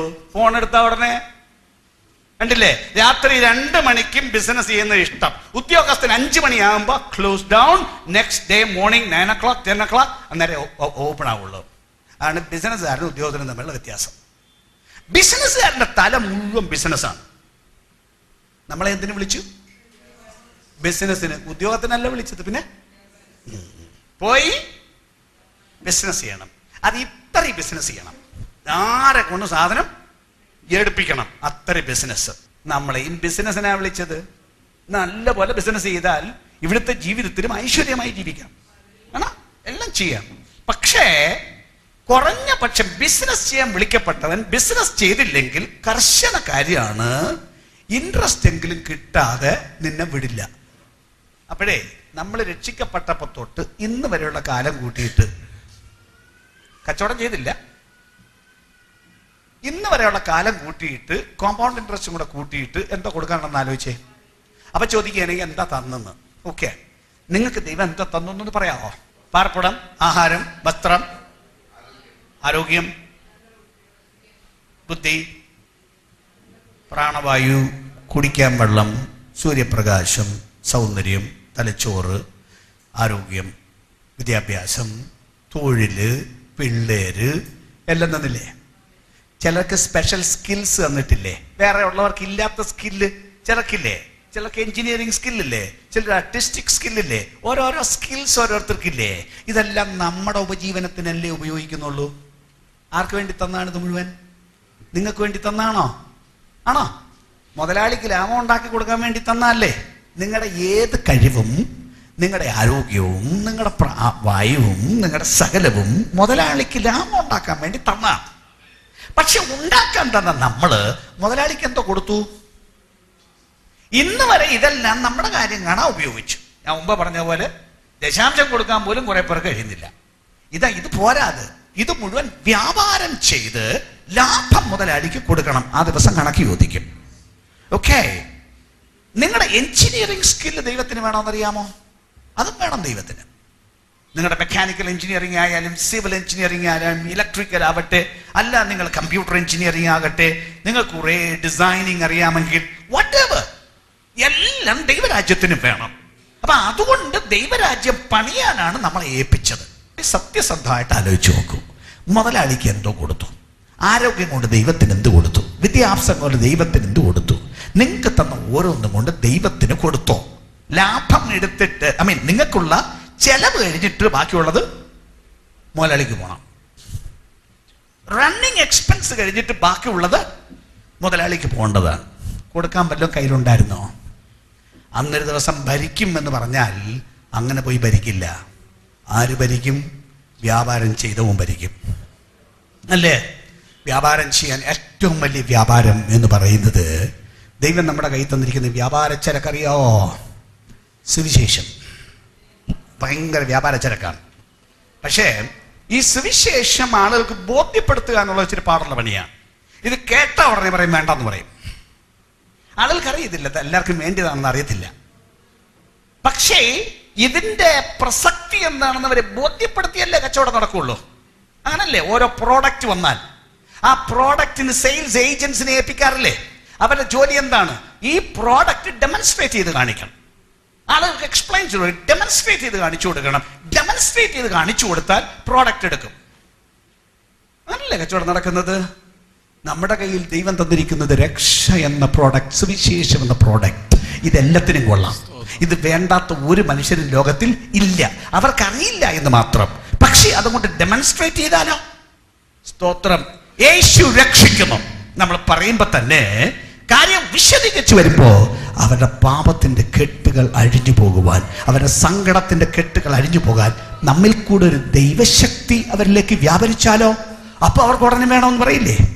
അവർ രോഗികളാണ്, യേശുക്രിസ്തുവിൻ നാമത്തിൽ സൗഖ്യമാകും എന്ന് പറയുമ്പോൾ ഈ കയ്യിൽ കൂടി ഈ നാവിൽ കൂടി ഒരു ദൈവശക്തി അവരുടെ ശരീരത്തെ തൊട്ടാൽ അപ്പൊ അവർ പറയുമല്ലോ, എൻ്റെ സ്വന്തക്കാരൻ്റെ വീട്ടിൽ കൂടെ സുഖമില്ല നടക്കുന്നു, അവിടെ കൂടെ കയറി ഒന്ന് പ്രാർത്ഥിച്ചിട്ട് പോയാൽ മതി എന്ന് പറയുമല്ലോ. അവർ പറയും എൻ്റെ അയൽക്കാരൻ ഒരുവൻ തളർന്നു കിടക്കുകയാണ്, അവിടെ കൂടെ കയറി ഒന്ന് പ്രാർത്ഥിച്ചിട്ട് പോയാൽ മതി എന്ന് പറയുമല്ലോ. പക്ഷെ ഡെമോൺസ്ട്രേറ്റ് ചെയ്യാൻ, ബിസിനസ് ചെയ്യാൻ ദൈവത്തിന്റെ ആളില്ലാതെ ഇത് നടക്കുമോ?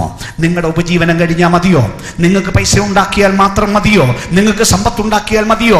നിങ്ങൾ വലിയ ആളായി നടന്നാൽ മതിയോ? നിങ്ങളെ ഉണ്ടാക്കിയവന് നിങ്ങൾക്ക് കൊടുക്കാനുള്ള ലാഭം കൊടുക്കണ്ടേ? കച്ചവടം ചെയ്ത് ഇത് അവന് കൊടുക്കാനുള്ളതല്ലേ? നല്ല ആരോഗ്യം തന്നിട്ടില്ലേ? പോകാൻ ഭാഷ തന്നിട്ടില്ലേ? ജ്ഞാനം തന്നിട്ടില്ലേ? വലിയ വിരുദിന് വേണ്ട, ഇതിന് പരിശുദ്ധാത്മാവിന്റെ ദാനമാണ് വേണ്ടിയത്. അത് ആർക്കും കിട്ടും. വാഗ്ദത്തം നിങ്ങൾക്കും നിങ്ങളുടെ മക്കൾക്കും നമ്മുടെ ദൈവമായ കർത്താവ് വിളിച്ചു വന്ന ദൂരസ്ഥന്മാരായ ഏവർക്കും ഉള്ളതാണ്. ഇത് മുഴുവൻ തന്നിരിക്കെ ഇത് ഉപയോഗിക്കാതിരുന്നാൽ ആ ദിവസം അവന്റെ മുമ്പാകെ നിൽക്കാൻ ബലമുണ്ടാവോ?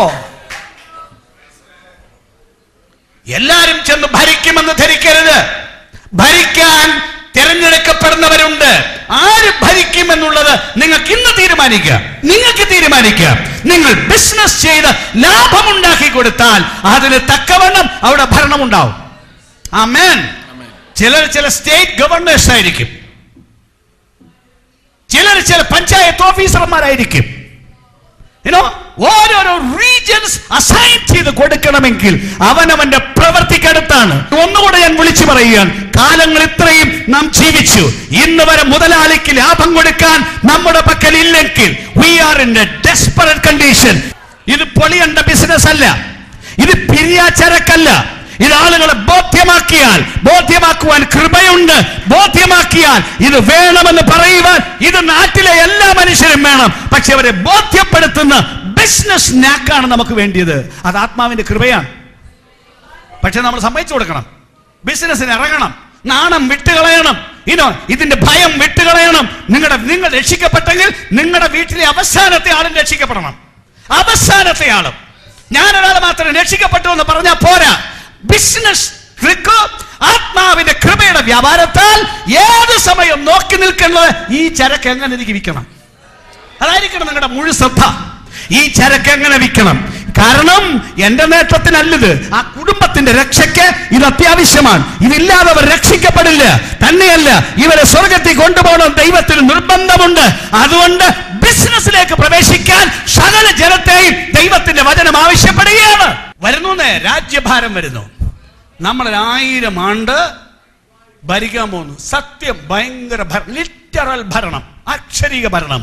നമ്മൾ വായിച്ചത് ഈ രാജാക്കന്മാരുടെ കാലത്ത് സ്വർഗസ്ഥനായ ദൈവം ഒരു നാളും നശിച്ചു പോകാത്ത ഒരു നിത്യരാജ്യത്വം സ്ഥാപിക്കും. ഈ രാജ്യങ്ങളെല്ലാം സത്യമായിരുന്നില്ലേ? ഇല്ലേ? ബാബിലോൺ അക്ഷരാർത്ഥത്തിലെ രാജ്യമായിരുന്നില്ലേ? ഇവിടെ മേദ്യ പേർഷ്യ ഒരു രാജ്യമായിരുന്നില്ലേ? ഗ്രീസ് ഒരു അക്ഷരാർത്ഥ രാജ്യമായിരുന്നില്ലേ? റോം ഒരു അക്ഷരാർത്ഥ രാജ്യമായിരുന്നില്ലേ? അതുപോലെ ഇതിനെ തകർത്തുടച്ചിട്ട് സ്വർഗസ്ഥനായ ദൈവം ഒരു നാളും നശിച്ചു പോകാത്തൊരു രാജ്യം സ്ഥാപിക്കുമെന്ന് പറയുന്നത് അക്ഷരാർത്ഥത്തിലുള്ള രാജ്യമാണ്. ഈ സാമ്രാജ്യങ്ങളെ നീക്കിയിട്ട്, ഈ രാജാക്കന്മാർക്ക് നീക്കം വരുത്തിയിട്ട്, ഈ ഭരണകൂടങ്ങൾക്ക് അവസാനം വരുത്തിയിട്ട് ലോകരാജ്യത്വം നമ്മുടെ കർത്താവിനും അവന്റെ ക്രിസ്തുവിനും ആയിത്തീർന്നിരിക്കുന്നു. അക്ഷരാർത്ഥം 1000 ആണ്ട് യേശു ഭൂമിയിൽ വാഴും. അവിടുന്ന് പരമരാജാവ്, രാജാവിന്റെ കീഴിലുള്ള രാജാക്കന്മാർ അവന്റെ ആളുകൾ. അവരാരാണെന്നാണ് നമ്മൾ പറഞ്ഞത്. ലിറ്ററൽ ഭരണമാണ് അന്ന് സംഭവിക്കുന്നത്. ദേശങ്ങൾ അസൈൻ ചെയ്ത് ഓരോരുത്തർക്ക് ഏൽപ്പിച്ച് ഭരിക്കുന്ന ഒരു കാലം വരുന്നു.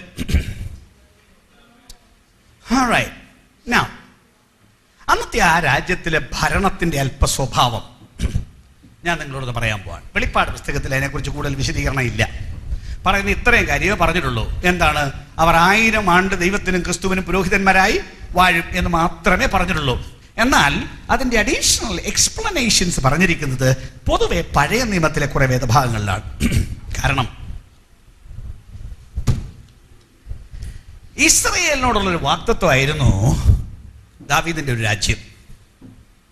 അവർക്ക് നേരത്തെ ഒരു രാജ്യം ഉണ്ടായിരുന്നു, ആ രാജ്യം നഷ്ടപ്പെട്ടു. അവർ പ്രതീക്ഷിച്ചിരുന്നതും അക്ഷരിക ഒരു രാജ്യമാണ്. അത് കിട്ടാതെ വന്നപ്പോഴാണ് അവർക്ക് യേശുവിന്റെ ഉപദേശങ്ങളെ അങ്ങോട്ട് അംഗീകരിക്കാൻ കഴിയാതെ വന്നത്. അവര് അക്ഷരാർത്ഥത്തിൽ രാജ്യം കിട്ടുമെന്ന് പറഞ്ഞ് നോക്കിയിരുന്നതാണ്. അതല്ല യേശു കൊണ്ടുവന്നത്.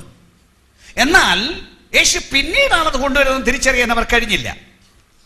ഓക്കെ, അപ്പൊ ഈ അക്ഷരാർത്ഥ രാജ്യം കാത്തിരുന്ന അവരോടാണ് ഈ അക്ഷരാർത്ഥത്തിലുള്ള രാജ്യത്തിന്റെ ഒത്തിരി വിശദീകരണങ്ങൾ പറഞ്ഞിട്ടുള്ളത്. ഈ ഒരു കാലം, ഈ ഒരു കാലമാണ് ദൈവരാജ്യം സ്ഥാപിക്കപ്പെടുന്ന ഈ കാലം എന്ന് പറയുന്നത്.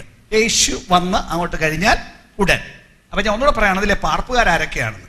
സ്വർഗത്തിൽ നിന്ന് വരുന്ന സഭയുണ്ട്, ഇവിടെ ഉയർത്തെഴുന്നേറ്റ് വരുന്ന പിശാചിന് വഴങ്ങാത്ത ആളുകൾ ഇവിടെയുണ്ട്. പ്ലസ് ഇവിടുന്ന് ജീവനോടെ ഇങ്ങോട്ട് പ്രവേശിച്ച രക്ഷിക്കപ്പെടാത്ത ആളുകളും ഇതിനകത്ത് ഉണ്ട്. ഭരിക്കുന്നത് പ്രധാനമായിട്ടും ഈ രക്ഷിക്കപ്പെടാത്ത ആളുകളെയാണ്. അവരുടെ ഒരു വലിയ സംഖ്യ ഉണ്ടാവും. ഓക്കെ, അപ്പൊ അവരെയാണ് ഭരിക്കാൻ പോകുന്നത്. ഇനി നമ്മുടെ ഭരണത്തിന്റെ nature of our rule, what is going to be the condition of the world while we rule. ദൈവഭരണം ഉദാഹരണം പറഞ്ഞാൽ, മിസ്രൈമിൽ നിന്ന് ഇസ്രയേൽ ഇറങ്ങി പുറപ്പെട്ടപ്പം മുതൽ ഒരു രാജ്യമായിരുന്നു. ആ രാജ്യത്തെ മോശ നടത്തിയെന്ന് പറഞ്ഞാലും ഭരിച്ചത് മോശയല്ല, ഭരിച്ചത് ദൈവമാണ്. മോശ ദൈവശബ്ദം കേട്ടൊരു പ്രവാചകനായിരുന്നു. അതാത് സമയത്ത് എന്ത് ചെയ്യണമെന്ന് ദൈവം പറയും, അത് വന്ന് ജനത്തോട് പറയും. അപ്പൊ ദൈവം പറയുന്നത് നടപ്പാക്കുന്ന ജോലി മാത്രമാണ് മോശയ്ക്കുണ്ടായിരുന്നത്. അദ്ദേഹം ഭരണാധിപനായിരുന്നില്ല. എന്നാൽ അക്കാലത്ത് ദൈവം ഭരിച്ചു എന്ന് പറയുമ്പോ നിങ്ങൾക്ക് ഓർമ്മയുണ്ടല്ലോ, ഭക്ഷണം ആര് കൊടുത്തു? അവർ കൃഷി ചെയ്തുണ്ടാക്കിയതാണോ? അല്ല. കുടിക്കാനുള്ള വെള്ളം അവരോരോരുത്തർക്ക് കിണർ ഒഴിച്ചുണ്ടാക്കിയതാണോ? അല്ലല്ലോ. പോയിടത്തെല്ലാം അവര് ദൈവം കൊടുത്ത വെള്ളമല്ലേ? ഓക്കെ, അവരുടെ സുരക്ഷിതത്വം എവിടെ നിന്നായിരുന്നു? അവർക്കുള്ള മേഘസ്തംഭത്തിലും അഗ്നിസ്തംഭത്തിലുമായിരുന്നില്ലേ അവരുടെ പ്രധാനപ്പെട്ട സുരക്ഷിതത്വം?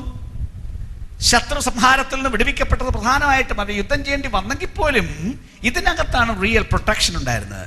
ഈവൻ എൻ്റെ ഭാഷ പറഞ്ഞാൽ അവർ എയർ കണ്ടീഷൻഡ് സിറ്റിക്കകത്താണ് താമസിപ്പിച്ചിരുന്നത്. ലോകത്തിരുന്ന് മനുഷ്യന് എയർ കണ്ടീഷൻ കെട്ടിടം ഉണ്ടാക്കാൻ അറിയാമെങ്കിലും എയർ കണ്ടീഷൻഡ് സിറ്റി ഉണ്ടാക്കാൻ ആർക്കെങ്കിലും അറിയാമോ? റൂഫില്ലാതെ, ഭിത്തിയില്ലാതെ നിങ്ങളെവിടെ നിന്ന് എയർ കണ്ടീഷൻ ചെയ്യും? പക്ഷേ ദൈവത്തിന് റൂഫും വേണ്ട, ഭിത്തിയും വേണ്ട, എവിടെ എയർ കണ്ടീഷൻ ചെയ്യാനും ദൈവത്തിന് ആണ് ദൈവത്തിന്റെ സംവിധാനം. എയർ കണ്ടീഷൻ എന്ന് ഞാൻ പറഞ്ഞാൽ പകൽ മേഘസ്തംഭത്തിലും രാത്രി എയർ കണ്ടീഷൻ ചെയ്തതാണ്. ഇന്നത്തെ അർത്ഥത്തിലുള്ള എയർ കണ്ടീഷൻ ഇല്ല. അതിന്റെ real meaning of the word condition dam. അതിനകത്തെ ടെമ്പറേച്ചർ എപ്പോഴും പെർഫെക്റ്റ്, മേ ബി ഒരു 18 ഡിഗ്രി സെൽഷ്യസ്. സൂപ്പർ. അങ്ങനെ കൊണ്ടുപോവുകയാണ്. പക്ഷെ പുറത്ത് 50 ഡിഗ്രി ആണ്. ഇതിന് തൊട്ട് പുറത്ത് 50 ഡിഗ്രി സെൽഷ്യസ് ചൂടുള്ള സമയം, 55ന്റെ സമയം കാണും. പക്ഷെ ഇതിനകത്ത് എപ്പോഴും 18, 19 ബ്യൂട്ടിഫുൾ. ദൈവം അല്ലാതെ വേറെ ആർക്കെങ്കിലും ഇത്രയും ഭരണം കൊടുക്കാമോ? അതും ഭക്ഷണം കൊടുക്കുന്നതോ അവനവന്റെ വീട്ടുപടിക്കല്ലേ കൊണ്ട് കൊടുക്കുന്നത്? കടക്കാരൻ വേണ്ടല്ല, ട്രാൻസ്പോർട്ടേഷൻ കമ്പനിക്കാരൻ വേണ്ടല്ല, തൂക്കിക്കൊടുക്കാൻ ആള് വേണ്ടല്ല, അവനവന്റെ വീട്ടുപടിക്കൽ ഫുഡ്. എന്തൊരു ഭയങ്കര ഭരണമായിരുന്നറിയോ? റിയൽ ഭരണം. ഓൾറൈറ്റ്, നമ്മുടെ ഭരണം അങ്ങനെ ആയിരിക്കും. പറയാൻ ഒത്തിരി നേരം ഇല്ല, ഞാൻ വേഗം പറയാം. ബാക്കി എൻ്റെ അടുത്ത് വായിച്ചു നോക്കാനുള്ള നേരം ഇല്ല. എഴുതണമെങ്കിൽ സ്പീഡിലങ്ങ് എഴുതിക്കണം. യെശയ്യാ പ്രവചനം 2-ാം അധ്യായം 2 മുതൽ 5 വരെ, 11-ാം അധ്യായത്തിൻ്റെ 10-ാം വാക്യം. എന്താ പറഞ്ഞറിയോ? എല്ലാവരും ഉത്സാഹത്തോടെ, സകല ജാതികളും ദൈവത്തെ ആരാധിക്കാൻ വേണ്ടി യെരൂശലേമിലേക്ക് പോകും. എല്ലാവരും ഉത്സാഹത്തോടെ ദൈവത്തെ ആരാധിക്കുന്ന കാലമായിരിക്കും. ഭയങ്കര സന്തോഷമായിരിക്കും. 12-ാം അധ്യായം യെശയ്യാവ് തന്നെ 1 മുതൽ 6 വരെ, 25-ാം അധ്യായത്തിൻ്റെ 9-ാം വാക്യം, 65-ാം അധ്യായത്തിൻ്റെ 18-ഉം 19-ഉം വാക്യം, യിരെമ്യാ പ്രവചനം 3-ാം അധ്യായം 17-ാം വാക്യം.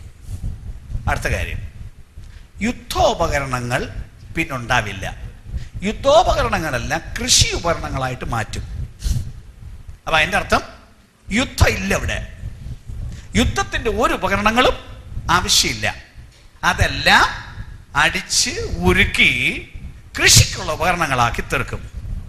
യെശയ്യാ പ്രവചനം 2-ാം അധ്യായം, മീഖ 4-ാം അധ്യായം 3-ാം വാക്യം. അപ്പൊ നമ്മൾ ഭരിക്കുന്ന കാലത്ത് ഒരൊറ്റ യുദ്ധവും ഇല്ല, ഒരു വഴക്കുമില്ല. സുഖം. അന്നത്തെ കാലത്ത് മുള എന്ന് പേരുള്ള ഒരാളുണ്ടാവും. പേര് മുള. മുള എന്നുള്ളത് യേശുക്രിസ്തുവിന്റെ ഒരു പേരാണ്. ദാവീദിന്റെ കുറ്റിയിൽ നിന്നൊരു മുള പൊട്ടിപ്പുറപ്പെടും. നമ്മൾ പറഞ്ഞില്ലേ, ഈശായുടെ കുറ്റിയിൽ, ഈശായുടെ കുറ്റിയിൽ നിന്ന് ഒരു ബ്യൂട്ടിഫുൾ ഒരാളായിരിക്കും. അന്ന് രാജാവായിട്ട് യഹോവ വാഴും. മീഖ പ്രവചനം 4-ാം അധ്യായം 7-ാം വാക്യം. മീഖ 4:7. മുളയെക്കുറിച്ച് പറയുന്നത് യെശയ്യാവ് 4:1, 11:1 മുതൽ 5 വരെ. യെശയ്യാവ് 4:1, യെശയ്യാവ് 4:3-4. ജനമെല്ലാം വിശുദ്ധരായിരിക്കും, പാപി അവിടെ ഉണ്ടാവില്ല, ഒരശുദ്ധനോടുണ്ടാവില്ല, എല്ലാവരും വിശുദ്ധരായിരിക്കും. യെശയ്യാവ് 4:5-6. പണ്ടത്തെ കാലം പോലെ അമിത ചൂടില്ല, രാത്രി ഭയങ്കര തണുപ്പില്ല, പിന്നെ പണ്ടത്തെ പോലെ തന്നെ പകൽ ഒരു മേഘസ്തംഭവും രാത്രി ഒരു അഗ്നിസ്തംഭവും വരും. പെർഫെക്റ്റ് കണ്ടീഷൻ്റെ എയർ കണ്ടീഷനാണ്. അന്ന് ലോകം മുഴുവൻ എയർ കണ്ടീഷൻഡാണ്. അങ്ങനെ ഒരു രാജ്യമാണ്, ലോകമാണ് നമ്മൾ ഭരിക്കാൻ പോകുന്നത്. ഒരു തരത്തിലുള്ള ശത്രുത്വവും ഉണ്ടാവില്ല. യെശയ്യാവ് 11:5 മുതൽ 9 വരെ. 35:9, 65:25. എന്താണ് പറയുന്നത് അറിയാമോ? ചെന്നായി കുഞ്ഞാടും ഒരുമിച്ച് മേയും, ഒരു പുള്ളിപ്പുലി ഒരു പശുവിനോടുകൂടെ മേയും, ഒരു കൊച്ചുകുട്ടി ഈവൻ ഒരു സിംഹത്തെ നടത്തും. ഒരു പാമ്പിന്റെ പൊത്തിൽ കൊണ്ടുപോയി കൊച്ചുകുട്ടി കൈയിടും, പാമ്പ് കടിക്കില്ല. ഒരു തരത്തിലും ശത്രുതയില്ല. വന്യമൃഗം എന്നും പറഞ്ഞൊന്നും ലോകത്തിൽ ഇല്ല. വന്യമായ പ്രകൃതവും ഇല്ല. മനുഷ്യനെ ആദ്യം ദൈവം ഉണ്ടാക്കിയപ്പോൾ ലോകത്തെ സൃഷ്ടിച്ചപ്പോൾ ഒന്നും വന്യമല്ലായിരുന്നു. പാപനിമിത്തമാണ്, മനുഷ്യന്റെ പാപനിമിത്തമാണ് ഈ മൃഗത്തിന്റെ എല്ലാം പ്രകൃതി മാറിപ്പോയത്. അവരെല്ലാം മോശമായത്. നമ്മളോടുള്ള നമ്മൾ ദൈവത്തെ അനുസരണക്കേട് കാണിച്ചുകൊണ്ട് ഇതെല്ലാം നമ്മളോട് പിണങ്ങിയതാണ് വാസ്തവത്തിൽ. റിയലി അതാണ് സംഭവിച്ചത്. നമ്മൾ മോശമായതുകൊണ്ട് ഇതെല്ലാം നമ്മളോട് പിണങ്ങി. അതുകൊണ്ടാണ് ഇത് കടിക്കാനും തിന്നാനും ഒക്കെ തുടങ്ങിയത്. എന്നാൽ നമ്മൾ രാജാവായി വാഴുന്ന, യേശു രാജാവായി വാഴുന്ന ആ കാലത്ത് ഇതിനെല്ലാം വ്യത്യാസം ഉണ്ടാവും. ഇസ്രായേലിനെ മുഴുവൻ പോയ എല്ലാ ദേശങ്ങളിൽ നിന്നും തിരിച്ചു കൊണ്ടുവരും. യെശയ്യാവ് 11:11-12, യിരെമ്യാവ് 33:6 മുതൽ 22 വരെ. മരണം നീങ്ങിപ്പോകും. യെശയ്യാവ് 25:8. മരണം ഉണ്ടാവില്ല. പിന്നെ അന്ന് വെളിച്ചം ഭയങ്കരമായിട്ട് വർദ്ധിക്കും. യെശയ്യാ പ്രവചനം 30-ാം അധ്യായം 26-ാം വാക്യം. എത്ര വർദ്ധിക്കും അറിയാമോ? ചന്ദ്രന്റെ പ്രകാശം ഇന്ന് സൂര്യനുള്ള പ്രകാശത്തിന്റെ അത്രയാവും. ചന്ദ്രന് സൂര്യന്റെ പ്രകാശം ഇന്നുള്ളതിനേക്കാൾ 7 മടങ്ങ് കൂടും. ഓക്കെ. എന്നാൽ വേറൊരു കാര്യം കൂടെ പറയാമല്ലോ. ദൈവത്തിന്റെ ആളുകളെ കാണുമ്പം സൂര്യനും ചന്ദ്രനും നാണവും വരും. അന്ന് ദൈവത്തിന്റെ ആളുകളെ കാണുമ്പോൾ സൂര്യനും ചന്ദ്രനും നാണം. എന്താ നാണം? അവർക്ക് വെളിച്ചം ഒത്തിരി കൂടി. പക്ഷെ എന്നിട്ടും ദൈവജനത്തിന്റെ വെളിച്ചത്തിന്റെ അത്രയും ഇല്ല. അന്നേ 1 യോഹന്നാൻ 3-ാം അധ്യായത്തിന്റെ 2-ാം വാക്യം അറിയാമോ? നാം അവനെ താൻ ഇരിക്കും പോലെ തന്നെ കാണുന്നതാകൊണ്ട് അവനോട് സദൃശ്യന്മാർ ആകും. ഫിലിപ്പി ലേഖനത്തിലെ വാക്യം, നമ്മുടെ താഴ്ചയുള്ള ശരീരത്തെ അവന്റെ മഹത്വമുള്ള ശരീരത്തോട് അനുരൂപമായി രൂപാന്തരപ്പെടുത്തും. ദൈവജനത്തിന് എന്തോ ഒരു ശോഭയായിരിക്കും അറിയാം. സൂര്യൻ 7 മടങ്ങ് വെളിച്ചം കൂടിയപ്പോഴും നമ്മളെ കാണുമ്പോൾ സൂര്യന് നാണം. എന്താ നാണിക്കാൻ കാരണം? ഇത്രയും കാലം വലിയ വെളിച്ചമെന്നും പറഞ്ഞ അയാളാ നടന്നത്. അയാളെ വെല്ലാനൊരു വെളിച്ചമില്ലായിരുന്നു. നമ്മളങ്ങോട്ട് ഇറങ്ങി ചെല്ലുമ്പം നമ്മുടെ വെളിച്ചത്തിന്റെ ഭയങ്കരത്വ നിമിത്തം സൂര്യന് നാണം തോന്നും. കണ്ടില്ലേ? എന്തോ ഒരു മഹത്വമാണെന്നറിയാമോ ദൈവജനത്തിന് ലഭിക്കാൻ പോകുന്നത്. ഇനി ഇതിന്റെ ഒരു ക്ലാസിക് എക്സാമ്പിൾ ഒന്ന് കാണാൻ യെശയ്യാ പ്രവചനം 35-ാം അധ്യായം വേഗം ഒന്ന് എടുത്തേക്കാമോ? ചില വാക്യങ്ങൾ വേഗം ഒന്ന് ഓടിച്ചു വായിച്ചോളൂ. യെശയ്യാ പ്രവചനം 35-ാം അധ്യായം അതിന് 5 മുതലുള്ള വാക്യങ്ങൾ വായിച്ചോളൂ.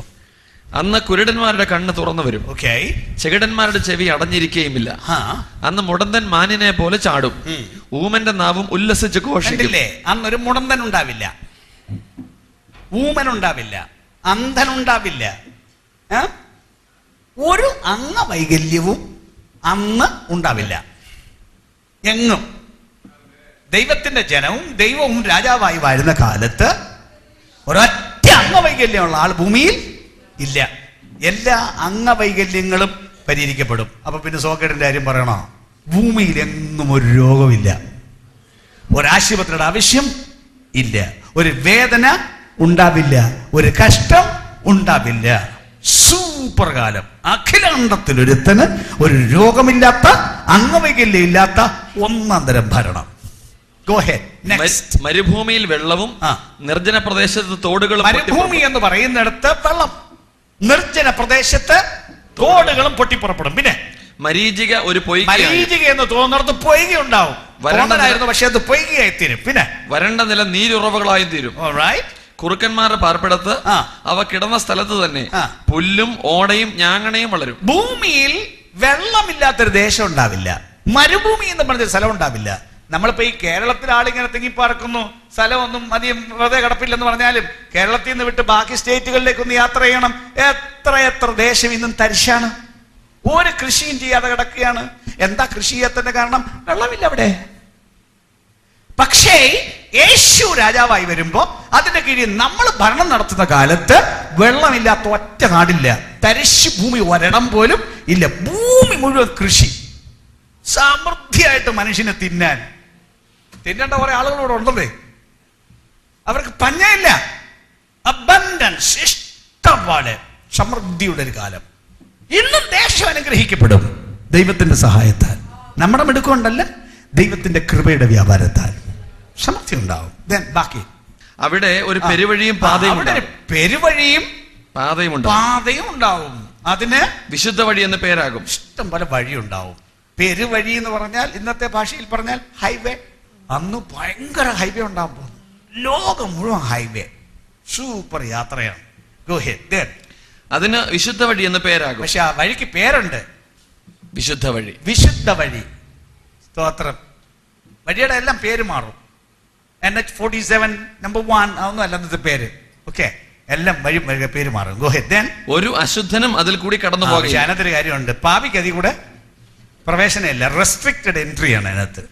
വിശുദ്ധന് മാത്രമേ ആ വഴി കൂടെ പോകാൻ പറ്റുള്ളൂ. ബാക്കി അവൻ അവരോട് കൂടെ ഇരിക്കും. വഴിപോക്കർ ഭോഷന്മാർ പോലും വഴിതെറ്റി പോകില്ല. കേട്ടില്ലേ? വഴിപോക്കർ ഭോഷന്മാർ പോലും വഴിതെറ്റി പോവില്ല എന്ന് പറഞ്ഞാൽ എന്താണ്? നല്ല പട്ടണത്തിൽ നല്ല മിടുക്കനെ കൊണ്ടുവിട്ടും വെച്ച് നിങ്ങൾ വരണം, തനിയെ തിരിച്ചു വരാൻ പറഞ്ഞ വെച്ച് വരണം.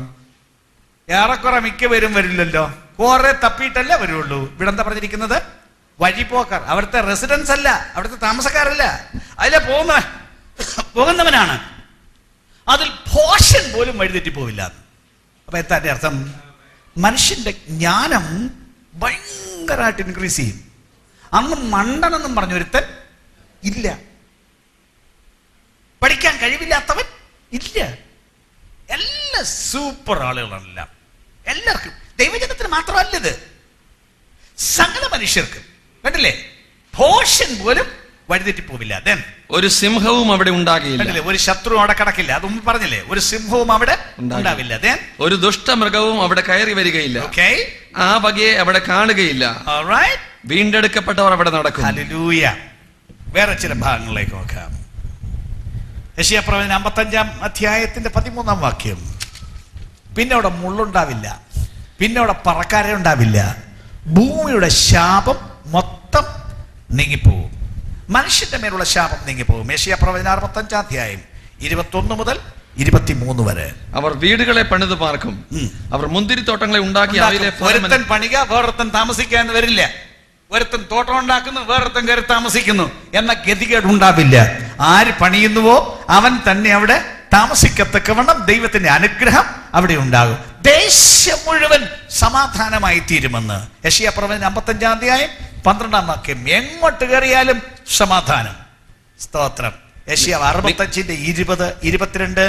അന്നത്തെ മനുഷ്യന്റെ ആയുസിന്റെ സ്പാൻ വളരെ കൂടും. ജനത്തിന്റെ ആയുസ് വൃക്ഷത്തിന്റെ ആയുസ് പോലെയാകും. മനുഷ്യന്റെ ആയുസ് വൃക്ഷത്തിന്റെ ആയുസ് പോലെ ആവും.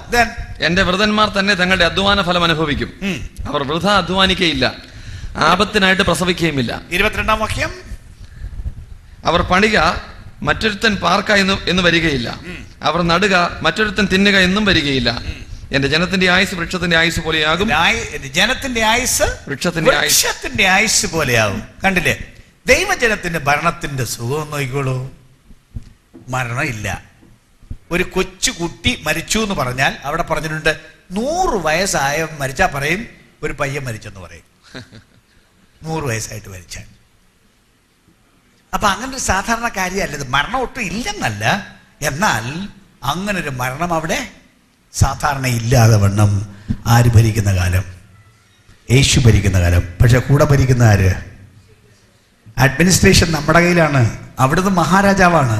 മഹാരാജാണെങ്കിലും ലോക്കൽ റൂളേഴ്സ് ദൈവത്തിന്റെ ആളുകളാണ്. പക്ഷെ ഇത് സ്വപ്നം കണ്ടുകൊണ്ടിരുന്നാൽ അവിടെ പോകാൻ പറ്റില്ല. അതിനുവേണ്ടി ഇത് ആക്റ്റീവ് ആകണം, ഒരു രംഗത്തിറങ്ങണം. എന്ത് രംഗത്തിറങ്ങണം? ഞാൻ മുപ്പ പറഞ്ഞതുപോലെ എന്നെ വിളിച്ചിരിക്കുന്നത് എനിക്ക് തന്നത് മുഴുവനും കൊണ്ട് ഒരു ബിസിനസ് ചെയ്യാൻ, എന്നെ വിളിച്ചവന്റെ രക്ഷയെക്കുറിച്ച് പറയാൻ, സുവിശേഷത്തെക്കുറിച്ച് പറയാൻ, എൻ്റെ മുഴു കഴിവുകളും ദൈവരാജ്യത്തിന് വേണ്ടിയാണ്.